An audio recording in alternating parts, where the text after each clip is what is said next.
आरक्षण आंदोलन, जिन्हें जाट दंगों के रूप में जाना जाता है। जाट दंगों का जिक्र इस वजह से कर रहा हूं क्योंकि अब तक जो इमेज सामने आई, उस आंदोलन का सच सामने आया, जो सच हमें दिखाया गया वो जाट आरक्षण के दंगों के रूप में ही दिखाया गया है।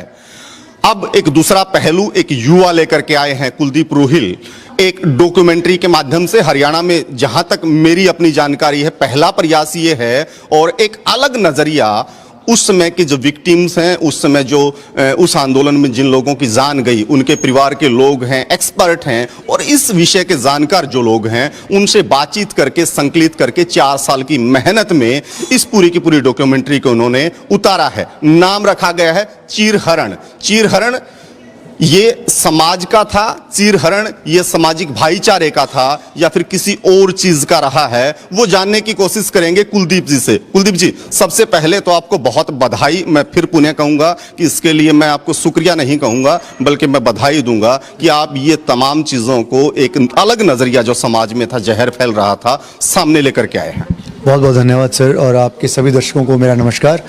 मेरा नाम कुलदीप रूहिल है, जैसा सर ने बताया। और ये जो दूसरा पहलू आपने बात की और जो दंगों की बात की, I think it's very important कि आप जाने कि दंगे क्या होते हैं और दूसरा पहलू क्या होता है।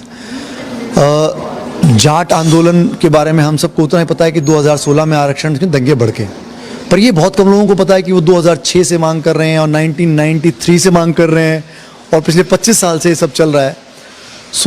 जब दंगे भड़के, तो जैसे आप बॉम्बे में था उस वक्त में, और मुझे पता लगा कि दंगे भड़कने की जो है पूरी खबर चारों तरफ आ गई है।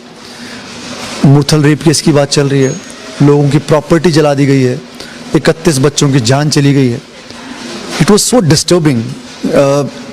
होता है ना कि आपके परिवार में कुछ किसी को हो जाए या आपके घर में किसी को कुछ हो जाए, तो आपको लगता है कि ये हुआ कैसे, क्यों हुआ। अगर आपको रीज़न नहीं पता तो आप ढूंढना चाहते हो। उस वक्त लगा कि सच्ची में क्या हरियाणवी समाज इतना पीछे चला गया है। तो वो जानने की कोशिश थी। जब यहाँ पहुँचा तो पता लगा जो पहलू मुझे दिखाया गया है उसका एक और पहलू है। और जब मुझे उस पहलू के बारे में पता चला तो मुझे लगा कि ये पहलू मैं कैसे और लोगों को बताऊं या उन तक पहुँचाऊँ कि इसके अलावा भी एक दूसरी कहानी है, उस सच्चाई की जो कोई नहीं जानता। तो उस वक्त सोचा कि एक ही तरीका है, एज ए फिल्म मेकर आप फिल्म बना सकते हो, डॉक्यूमेंट्री बना सकते हो। इस फिल्म के लिए मुझे लगा documentary is the best option. इसलिए मैंने चीरहरण बनाई। जैसा कि आपने अभी अभी बोला कि चीरहरण बेसिकली नाम पे आ रहा था कि हाँ, चीरहरण नाम जो आपने रखा इसका, उसके पीछे की कहानी, उसके पीछे की कहानी वही जो आपने एक्चुअली अभी पहले बोली कि चीरहरण समाज का, चीरहरण अपने लोगों का। जैसे महाभारत में हुआ था, द्रौपदी का चीरहरण करने वाले कोई बाहर के लोग नहीं थे, वो कौरव, उसके भाई के चाचा के लड़के, ताऊ के लड़के, वही सब थे। यहाँ भी मुझे लगा हरियाणा को जलाने वाले कोई बाहर से नहीं आए थे, तो यहीं के, उनकी अलग अलग मंशा थी, वो अलग अलग ग्रुपों से थे, जो भी थे। एक तरह से हमारी सोसाइटी का चीरहरण कर दिया, हमें बांट दिया, और हरियाणा की जो पूरी की पूरी इमेज थी वर्ल्ड ओवर, वो एक तरह से ख़राब की। इसीलिए मुझे लगा ये चीरहरण ही परफेक्ट जाता है इसके साथ। 4 साल का समय क्यों लगा? क्योंकि 16 के दंगों की बात हो रही है, 16 के आरक्षण की बात हो रही है, और 2020 भी नहीं, 21 में आकर के ये फिल्म अभी सामने आई है। 4 से ज़्यादा साल का जो वक्त इसमें लगा। जी, पहले तो डॉक्यूमेंट्री बनाओ तो आप बहुत रिसर्च वर्क लगता है, तो 45 दिन तो ऑन फील्ड लग गए, फिर शूटिंग में 37 से 40 दिन लग गए, फिर उसको एडिट करने में ऑलमोस्ट 14 से 18 महीने लग गए। इन टोटल बनाने में ही करीब 2 साल निकल गए। जब बन के तैयार हुई तो सेंसर के पास गए, सेंसर ने सर्टिफिकेट देने से मना कर दिया, हमें बोला कि NOC लेके आओ हरियाणा गवर्नमेंट से। तब उस वक्त मुझे इस लॉ की जानकारी नहीं थी, तो मैं जब आ भी गया मांगने, तो यहाँ के गवर्नमेंट ने बताया कि भाई हमारा तो देना बनता नहीं आपको NOC। तो कोर्ट में केस गया, तो कोर्ट में पता लगा कि वो तो NOC मुझसे मांग ही नहीं सकते, वो गलत था उनका।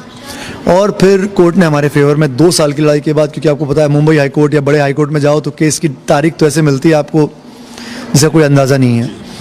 बहुत स्ट्रगल के बावजूद 2 साल के बाद हमें फाइनली कोर्ट ने हमारे फेवर में फ़ैसला दिया। उसका बहुत बड़ा धन्यवाद मैं अपने एडवोकेट को करना चाहूँगा, ज्योति जी जो हैं और दीपक, ये दोनों एडवोकेट्स थे, इन्होंने बहुत भयंकर अच्छे से लड़ाई। तो इसलिए मुझे 4 साल इस फिल्म को निकालने में लग गए, नहीं तो ये आज की होती 2018 में। कुलदीप जी, फिल्मों की बात आती है, डॉक्यूमेंट्री की बात जब आती है तो बजट का ज़रूर जिक्र होता है। तो आपने बताया 4 साल इसमें लग गए, कानूनी लड़ाई में भी और उसको बनाने में भी। कितना खर्च इस पे पूरी की पूरी डॉक्यूमेंट्री पे आपका आया? ये बजट की बात ना हर आदमी यहाँ पूछता है, पता है बॉम्बे में ऐसे लोग पूछते नहीं है। So it's very like, Haryana में ट्रेंड है बिल्कुल। तो देखिए बजट उस वक्त जब हमने फिल्म स्टार्ट की तो मुझे लगा था मैं 50-55 में बना दूंगा, पर वो फिल्म जब शूट करने गए, रिसर्च किए तो बढ़ता गया। 98 लाख उस टाइम पे खर्च हुए थे, जो मेरे पास है, लेकिन मुझे पता है टोटल सब मिला के 1 करोड़ 7 लाख के आसपास हुआ है टोटल। तो 98 लाख प्लस अभी रिलीज़ का कुछ 60-65 के आसपास है, तो 170 के आसपास टोटल खर्च हुआ है इस फिल्म के ऊपर। तो इससे पहले हरियाणा में आपने इसको जारी किया, इंडिया में किया, तो मेरे सुनने में ये आया था कि बाहर के देशों में शायद आपने इसका स्क्रीनिंग कर दिया था। जी। तो जब यहाँ पे सेंसर बोर्ड ने सर्टिफिकेट नहीं दिया तब तक हमें बाहर से कॉल आए थे। हमारी किसी से बात थी, कुलदीप अहलावत करके अपने एक हरियाणा से ही हैं, हरियाणा यूके में फैमिली है उनकी पूरी हरियाणा इन यूके करके, उन लोगों ने इसको इनवाइट किया।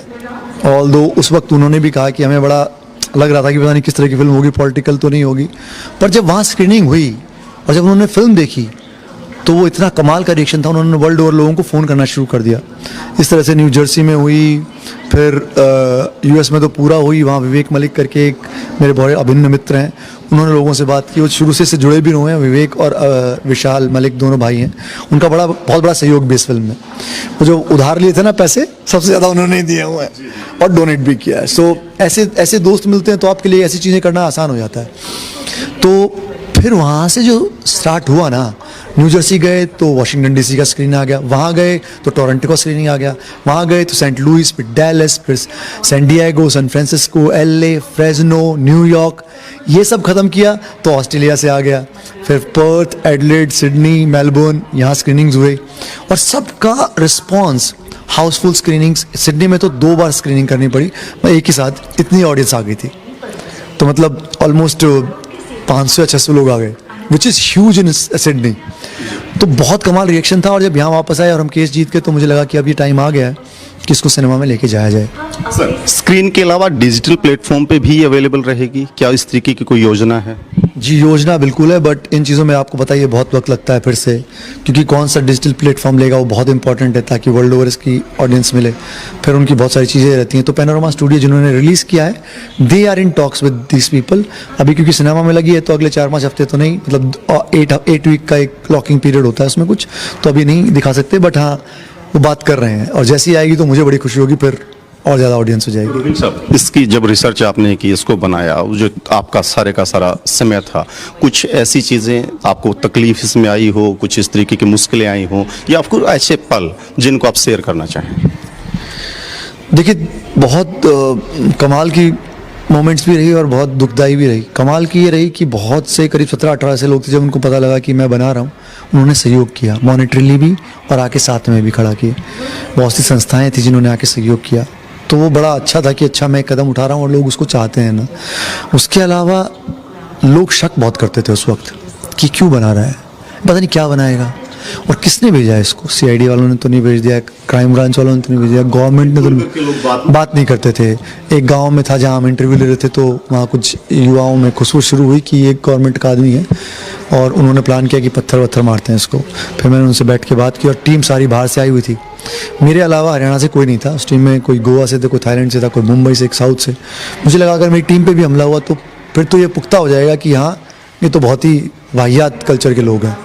तो उन 7-8 लड़कों से बैठ के मैंने बात की कि भाई मैं किसी से नहीं हूँ, मैं अपने आप बनाया हुआ हूँ और हरियाणा से ही हूँ, प्लीज़ आप try to understand, don't do these things. तो इस तरह की कमाल की मोमेंट्स भी हुए कि जब लोग बिना बताए ही, बिना हमारे मतलब जाने ही हमें कहीं ले गए और इन्फॉर्मेशन प्रोवाइड कर दी कि ये आदमी था वहाँ पे। तो ऐसे हैं कई लोग जिनको हम जानते ही नहीं थे, मेरी रिसर्च के बावजूद नहीं मिले थे वो लोग। और ऐसे भी मोमेंट्स भी आए जब मेरी पूरी टीम रोने लग गई। वो जब हम जिनके घर पे डेथ हो रखी थी, जो शहीद हुए हैं बच्चे, उनके घरों पे गए तो 7-8 के बाद तो वो ऑलरेडी ड्रेन आउट हो गए थे हम सभी, क्योंकि वो इतने रोते थे कि हम शूट भी नहीं कर पाते थे, हम बंद कर देते थे। 11 के बाद उन्होंने कहा कि यार हमसे नहीं हो पाएगा, और 17 के बाद वो बोले कि हम नहीं कर सकते, we will not be able to go to these people and meet. तो बहुत इमोशनली ड्रेनिंग था इन लोगों से बात करना। जिस तरीके से मैं आपका ये डॉक्यूमेंट्री देख रहा था, तो बहुत सारे लोगों की आंखें नम मैंने देखी जब उन तमाम लोगों के पार्ट आते हैं। कोई अपने बेटे के लिए बता रहा है, तो कोई अपने पति के लिए। आपने जैसा बताया कि वो तो बहुत ज़्यादा दूसरा मंजर रहा होगा कि उनको सामने जा करके उन तमाम चीज़ों पर लाना। क्या फिर 31 के 31 लोगों को आप विजिट नहीं कर पाए? नहीं कर पाया, मेरे को बहुत दुख है इस बात का। मैं उन 31 के लिए स्क्रीनिंग भी करना चाहता हूँ, पर मेरे में इतना मादा नहीं है, मैं डरा हुआ हूँ। मेरा मन है उनको साथ में बैठ के दिखाऊं, फिर मुझे लगता है मैं कैसे दिखाऊंगा उनको, तो मैं नहीं कर पाया और ये मेरे को बहुत दुख है कि मैं सबसे नहीं मिला। सरकार ने इस पे जानबूझ के कोई अनुमति नहीं दी, या फिर जैसा आपने बताया कि मुझे जानकारी नहीं थी कि इस तरीके का कोई लॉ ही नहीं होता, इस वजह से मामला रुका? नहीं, मैं बेकार में उनको ब्लेम नहीं करना चाहूँगा। उन्होंने मुझे कोई धमकाने या डराने की कोशिश भी नहीं की। मुझे जब शूटिंग करनी थी तो मैंने परमिशन मांगी थी, मुझे परमिशन भी मिली थी। मैंने फिल्म बनाने के बाद उनको दिखाई भी कि देखिए, इससे पहले कोई दूसरे लोग देख के आपके कान भरें या कुछ बोलें, गवर्नमेंट को देखना चाहिए। मुख्यमंत्री जी को मैंने दिखाई थी, उनकी पूरी टीम को दिखाई थी। हाँ ठीक है, उनकी जो भी रिएक्शन है, मुख्यमंत्री जी का रिएक्शन बड़ा नम था, वो was disturb as we all get disturb by watching this film. तो मुझे नहीं रोकने की कोशिश की, अभी तक तो नहीं। हाँ, कुछ लोगों ने आर्म ट्विस्ट करने की कोशिश की डिफरेंट तरीके से। मैं ये भी नहीं जानता कि वो गवर्नमेंट से हैं कि नहीं, तो मैं कैसे ब्लेम कर दूं उनको। एक बीच में मैं देख रहा था हरियाणा के जो फॉर्मर चीफ मिनिस्टर हैं भूपेंद्र सिंह हुड्डा, उनका शायद आप लोगों ने वर्जन इसमें लिया था और बाद में दिखाया गया कि उन्होंने अपनी परमिशन थी दिखाने की, वापस ले ली। ऐसा क्यों हुआ? जी, तो उनके आई थिंक उनके साथ भी जब हम गए थे तो पहले तो उनको भी ये था ये है कौन बंदा, क्योंकि उनके केसेस काफ़ी चल रहे थे उन दिनों ईडी के और ये सब, and there were lot of people coming to his house and coming back. तो एक तो पहले 3 बार तो उनसे मिलना ही बड़ा तकलीफ हुआ। फाइनली हम जब अपनी पूरी टीम लेके दिल्ली में उनके निवास पे गए तो भी उनके जो सलाहकार थे वो भी थोड़े डरे हुए थे। फिर इंटरव्यू जब बढ़ता गया तो वो थोड़े अनकम्फर्टेबल हो गए। तो उन्होंने बोला कि भाई मेरा इंटरव्यू मत दिखाना। मैंने पूछा भी पर उन्होंने मना कर दिया। तो as a documentary film maker मेरा अधिकार नहीं है कि कोई मना कर दे उसके बाद मैं उनका इंटरव्यू दिखाऊं, ये ठीक नहीं लगता, तो इसलिए मैंने उनका नहीं दिखाया। ये जो प्रयास आपका वो ऑलमोस्ट सफल रहा है, हालांकि हरियाणा के लोगों का रिएक्शन अभी आना है, किस तरीके से इनकी भीड़ यहाँ जुट आ रहा है, बहुत अच्छा आ रहा है। बस एक तकलीफ हो रही है कि ना लोगों को पता नहीं चल पा रहा है कि फिल्म रिलीज हो रखी है। जहाँ पता लगता है वहाँ बढ़ जाता है। जैसे हिसार में आपकी सबसे अच्छी कलेक्शन है, बाकी जगह पे जैसे अब भिवानी में आज गए थे, वहाँ 3 शो लगे हुए थे, किसी को मालूम ही नहीं था। वो हमारा पूरा आजकल जो प्रमोशन होता है फिल्मों का वो 90% डिजिटल है, क्योंकि आजकल वो पोस्टर सब बंद हो गए हैं। दूसरा अभी सिनेमा हॉल नए खुले थे, यहाँ पे वो नेट बंद हो गया 7 दिन। जिस दिन मेरी फिल्म रिलीज हुई है उससे कल खुला है नेट, तो उसकी वजह से बड़ा तकलीफ हुई। पर जितने लोग देख के आ रहे हैं, मैं आपको बता नहीं सकता कि हाउ लकी आई फील। लोगों ने फिल्म देख के दिल्ली में अपनी खुद की स्क्रीनिंग रखी है, फेसबुक पे लिखा है कि भाई मैं ये देख के आया हूँ, मैं आप लोगों को दिखाना चाहता हूँ, किसी को भी देखनी है मैं फ्री में दिखाऊंगा। मतलब कौन करता है ऐसा? सो मैं I will say I am really lucky that people are doing that for me. I am really thankful to them. आज हरियाणा में फार्मर प्रोटेस्ट, हरियाणा ही नहीं बल्कि देश भर में बड़ा मुद्दा है, इंटरनेशनली बन गया है। पिछले 2 से 3 दिन में एक बहुत लंबी मूवमेंट है किसानों की, एक बड़ी सदियां बीत जाती हैं इस तरीके से जनसलाब को मरने में। जिस तरीके से दिल्ली के चारों तरफ किसान बैठे हैं, जगह जगह पर धरने और प्रदर्शन हो रहे हैं, क्या इसको भी संकलित करने का कोई प्रयास आप करेंगे, कुछ इस तरीके का आइडिया? क्योंकि बहुत बड़ा मूवमेंट है जी। बहुत मुश्किल है again, because in this documentary मेरी जेब से बहुत ज़्यादा पैसे गए। मैं बताना नहीं चाहता हूँ, फिर से पैसे की बात मुझे बहुत पसंद नहीं है एज ए कलाकार, पर मेरे को इतने पैसे उधार उठाने पड़े, उसको चुकाने में बहुत टाइम लगा। अभी रिलीज़ में फिर से मैंने पैसे उधार उठाए हैं, फिर से मैं रिलीज़ के बाद उसको चुकाने में लगूंगा। लकीली भगवान की जैसे कमर्शियल काम अच्छा चल रहा है तो मैं चुका पाया, नहीं तो बड़ा मुश्किल है।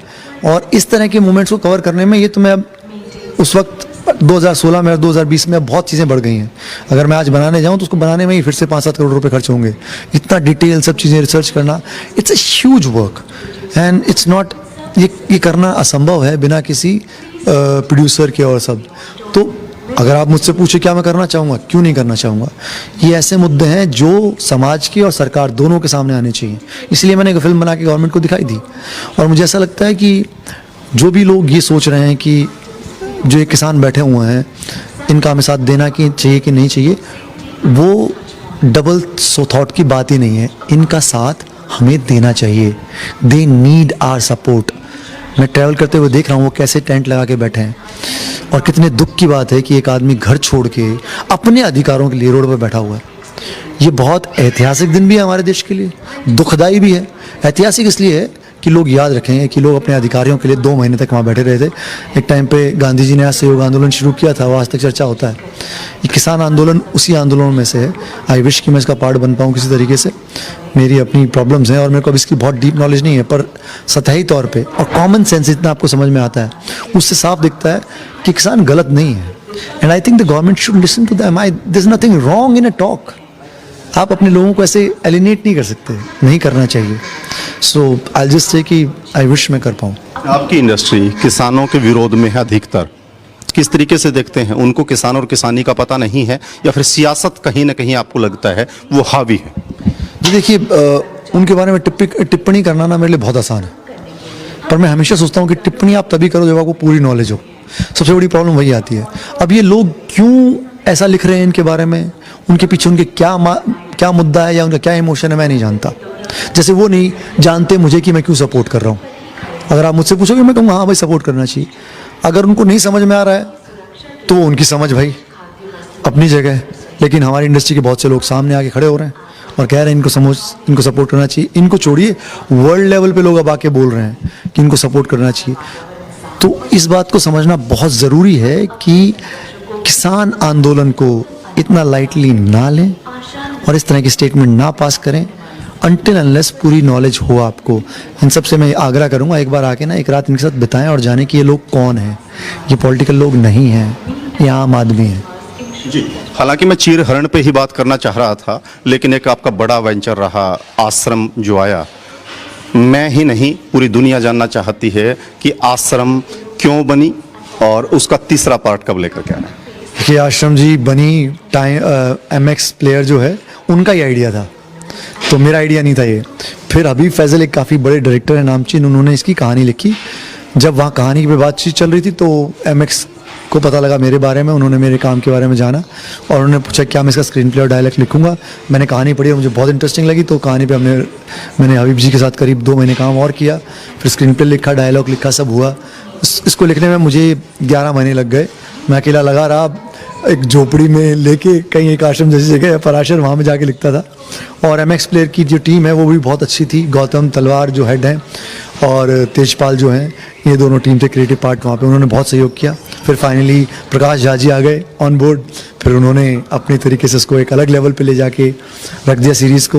बॉबी ने बहुत अच्छा काम किया, सब एक्टर्स ने बहुत अच्छा काम किया एंड ऑडियंस का इतना प्यार मिल रहा है that I really feel lucky कि मैंने वो लिखी और इतना प्यार मिल रहा है, इतने मेम बन रहे हैं, लोग मिलते हैं बोलते हैं जप नाम। सो I'll just say I'm lucky that MX chose me and it came out very well. तीसरा पार्ट कब sir? I think this is second season बोल रहे हैं, उसका पहले का चैप्टर 2 थे, सेकंड सीजन शायद दिसंबर में आ रहा है जहाँ तक मुझे खबर। तो ये जो नाम था वो आपका ही अपना सोचा हुआ था कि MX प्लेयर का ही अपना नाम था? ये जी MX का और प्रकाश जी का था।